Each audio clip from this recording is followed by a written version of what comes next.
ఐడియాతో సింగరేణికి ఏటా 800 కోట్లు మిగులు. రాష్ట్ర సర్కార్ సంస్కరణలతో సత్ఫలితాలు.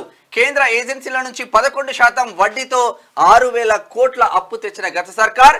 ఎస్బీఐ నుంచి 7.25%, ఐసిఐసిఐ నుంచి 6.60% వడ్డీకి లోన్లు ట్రాన్స్ఫర్ చేసిన ప్రస్తుత ప్రభుత్వం. ఏమైందంటే అసలు యాక్చువల్ గా ఇక్కడ జరిగింది ఏంటంటే ఒక్క ఐడియా మీ జీవితాన్ని మార్చేస్తుందంటారు కదా. అయితే విషయం ఏంటంటే ప్రభుత్వం చేసింది ఏంటంటే గత ప్రభుత్వం మరి వాళ్ళు పైసలు అన్నకెళ్ళి ఏమైనా కమిషన్ తీసుకున్నారా ఏం చేసినారో తెలియదు కానీ 11% వడ్డీకి తీసుకున్నారు పైసలు.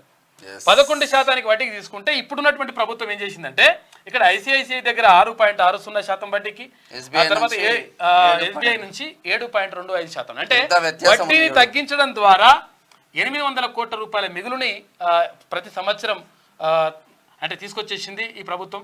అంటే మరి దాంట్లో ఏమైనా మతలబు ఉందో తెలియదు. అంటే గత ప్రభుత్వం ఎందుకంటే 6% 7% ఉంటే 11% తీసుకొచ్చిందంటే చూసుకో, అర్థం చేసుకోరు మీరు గత ప్రభుత్వం ఏం చేసిందో.